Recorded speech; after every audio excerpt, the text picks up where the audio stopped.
छात्रों, मैं मनोज, सहाचार्य, हिंदी विभाग राजा सिंह महाविद्यालय सिवान। आज स्नातक प्रथम वर्ष के प्रथम पत्र में प्रस्तावित कवितावली के 2 कवित्वों पर चर्चा की जाएगी। आपके पाठ्यक्रम में बाल रूप की झांकी शीर्षक से कुल तुलसीकृत 7 कवित्व आपके पाठ्यक्रम में प्रस्तावित है। विगत व्याख्यान में क्रमवार 5 कवित्वों पर हम लोगों ने चर्चा कर ली है।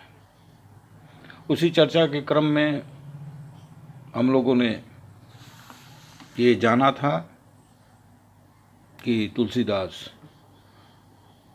जो 14वीं सदी से 17वीं सदी तक भारत के इतिहास में जो भक्ति आंदोलन का दौर चला था, उस दौर के प्रमुख और प्रसिद्ध कवियों में से एक हैं। जिस भक्ति आंदोलन की शुरुआत कबीर से होती है, उसके अंतिम प्रमुख कवि तुलसीदास हैं। जैसा आप सभी जानते होंगे कि तुलसीदास ने राम भक्ति को घर घर में पहुंचाकर लोकप्रिय बनाया। उसको लोकप्रिय बनाने में उनकी रचना रामचरितमानस सबसे अधिक सहायक सिद्ध हुई। आप सभी जानते हैं कि रामचरितमानस अवधी भाषा में लिखी हुई है। वो अवधी भाषा जो उनकी मातृभाषा थी। वैसे भी किसी भी कवि की रचना प्रक्रिया में जिन विधाओं के स्वरूप का वो प्रयोग करता है, उसमें प्रबंध और मुक्तक। प्रबंध सबसे लोकप्रिय विधा है और प्रबंध में कवियों को प्रबंधात्मकता को निभाने में उनके कवित्व की स्वतंत्रता थोड़ी सीमित हो जाती है। लेकिन मुक्तक में कवि को पूर्ण स्वतंत्रता होती है कि जिन विषयों पर उसका रुझान होता है, जिन विषयों पर उसकी रुचि होती है, जिन विषयों पर वो खूब लिखना चाहता है, जिन विषयों को जिस पर उसकी रुचि है, उसे मन भर वो लिख सकता है। लेकिन प्रबंध में ऐसी छूट नहीं होती है। कथा के निर्वाह के कारण वो सभी विषयों को एक समतोलन के साथ लिख पाता है। किसी एक विषय को प्रमुखता देने की स्वतंत्रता प्रबंध में नहीं होती है। रामचरितमानस में उन्होंने राम कथा कही है, आप सभी परिचित हैं। उसी राम कथा में बहुत से ऐसे पहलू थे जिन पर वो अपनी भावनाओं को अभिव्यक्त करते हुए रामचरितमानस की रचना की। लेकिन उन पहलुओं, उन विषयों पर जिन पर वो और अधिक चर्चा करना चाहते थे, उसी के लिए उन्होंने राम कथा पर आधारित कवितावली की भी रचना की। इसके कवितावली के मुक्तक स्वरूप के कारण जो विषय महत्वपूर्ण लगा, जो विषय वो खूब चर्चा करना चाहते थे, उन्हीं विषयों को ही कवितावली में उन्होंने चर्चा की है। उसी में से एक राम के बाल स्वरूप का चित्रण को लेकर है। रामचरितमानस में भी राम के बाल स्वरूप की चर्चा की है। उस विषय पर उन्होंने चौपाइयाँ और दोहा लिखा है। लेकिन जिस स्वरूप की चर्चा वो करना चाहते थे, मन रमा कर चर्चा करना चाहते थे, वहाँ उतनी स्वतंत्रता न होने के कारण वो नहीं कर पाए। इसलिए बाल रूप की झांकी शीर्षक से कवितावली में विशेषतः राम के बालक रूप पर 7 पदों की 7 कवित्वों की रचना कर मन भर श्री राम के बाल रूप पर अपनी अभिव्यक्ति की है। पिछले 5 कवित्वों की चर्चा के दौरान आप लोगों को स्पष्ट होगा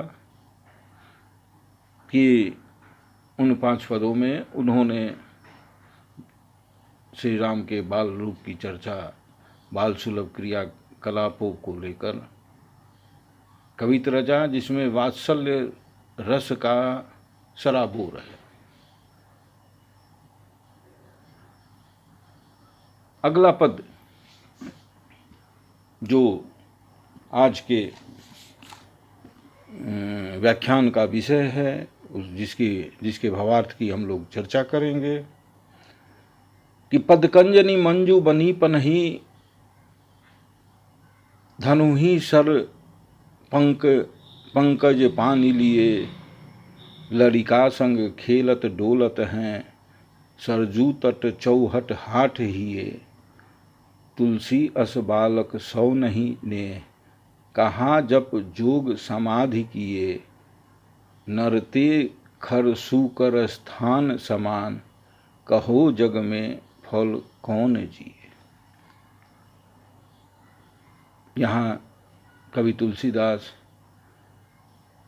भगवान श्री राम के बाल रूप के मनोहर छटा का वर्णन करते हुए कहते हैं कि श्री राम के कमल के समान कोमल चरणों में मनोहर जूतियाँ अत्यधिक शोभायमान प्रतीत हो रही हैं।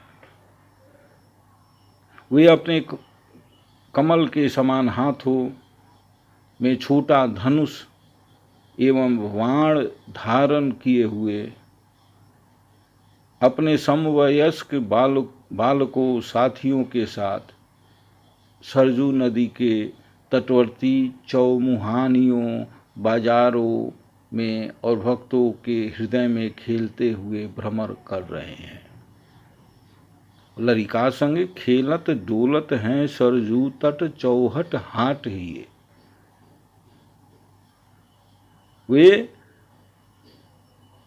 अपने समवयस्क बालक साथियों के साथ सरजू नदी के तटवर्ती चौमुहानियों बाजारों में और भक्तों के हृदय में खेलते हुए भ्रमण कर रहे हैं। तुलसी अस बालक सौ नहीं ने कहा जप जोग समाधि किए। तुलसीदास कहते हैं कि यदि ऐसे मनोहर बालक के प्रति स्नेह नहीं है, प्रेम नहीं है, तो योग तप समाधि से क्या लाभ है।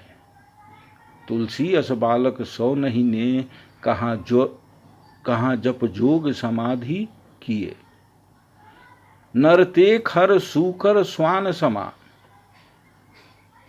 नरते खर सूकर स्वान समान कहो जग में फल कौन जिए। कवि कहता है कि ऐसे मनुष्यों का, ऐसे व्यक्तियों का जीवन तो गधों, सूकरों और कुत्तों के समान है। बतलाइए इस संसार में उनके जीवन का क्या फल है। जो मनुष्य इन बाल स्वरूप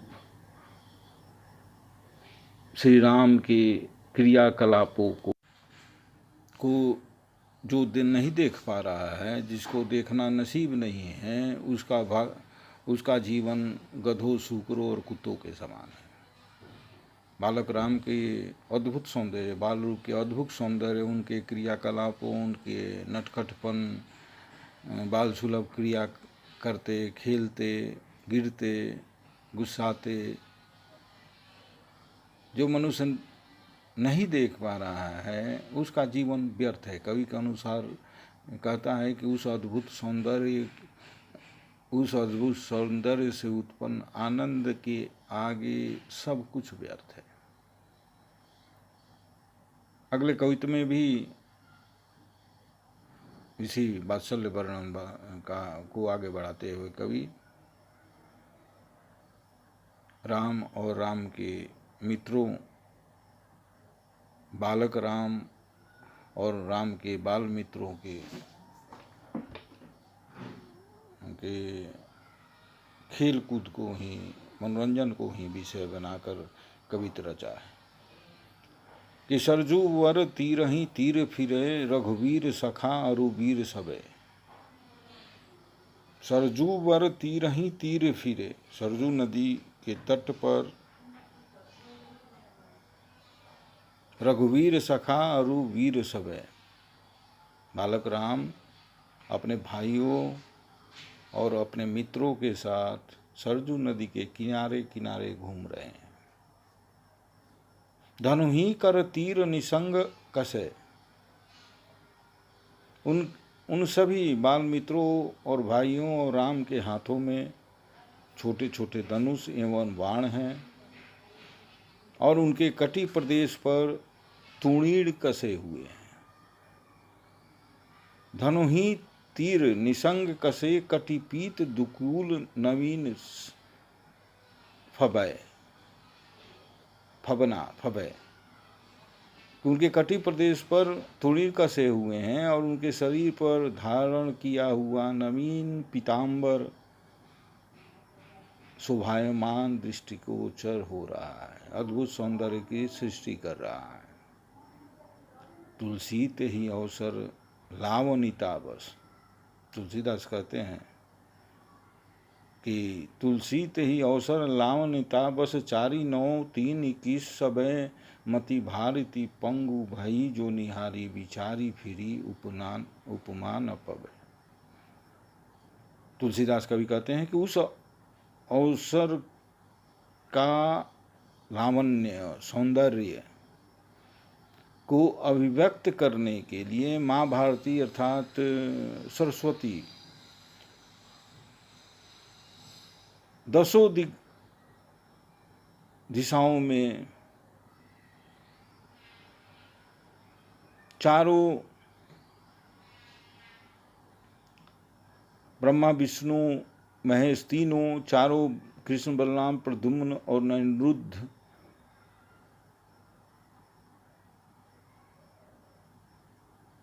इन सब को उन्होंने तुलना करने के लिए माँ भारती ने इन सब पर नजर डाली। इन सभी दिशाओं में गई और खोजी कि इन बालक राम और उनके मित्रों और भाइयों के सौंदर्य की तुलना इस 21 ब्रह्मांडों समेत ब्रह्मा विष्णु महेश आदि सभी में से किससे की जाए, तो मति भारती पंगु भई, वो पंगु हो गई, वो असमर्थ हो गई खोजने में कि जो निहारी विचारी फिरी उपमा न पवे। जो माँ भारती उस सौंदर्य को अभिव्यक्त करने के लिए 21 ब्रह्मांडों समेत 10 दिशाओं में बहुत कोशिश की कि तुलना के लिए कोई उपमा मिल जाए, उनके सौंदर्य को अभिव्यक्त करने के लिए उपमा मिल जाए, वो असमर्थ हो गई, वो नहीं खोज सकी, उनकी बुद्धि कुंठित हो गई। वह निराश होकर अपने स्थान पर वापस आ गई। यहाँ कवि का कहने का आशय यह है कि जब माँ सरस्वती ही उनकी उपमा देने में अक्षम हो गई तो भला तुलसीदास उनकी शोभा का वर्णन किस प्रकार कर सकते हैं। जब सरस्वती विद्या की देवी, शब्दों की देवी, जब सरस्वती उस बाल रूप की छटा को अभिव्यक्त करने के लिए शब्द नहीं खोज पा रही हैं, तो तुलसी तो तुच्छ प्राणी है। तुलसीदास को कवि तो विवेक एक नहीं हो रहे, कवि तो तुलसीदास तो खुद को कवि नहीं मानते हैं कि उनके पास विवेक नहीं है, तो कैसे इस सौंदर्य का, इस बाल रूप की छटा का कैसे अभिव्यक्त कर पाएंगे। अच्छा, शेष अभी 2 पदों के बाद कवितावली पर चर्चा समाप्त होती है। अब अगले विषय पर अगले व्याख्यान में चर्चा की जाएगी। धन्यवाद।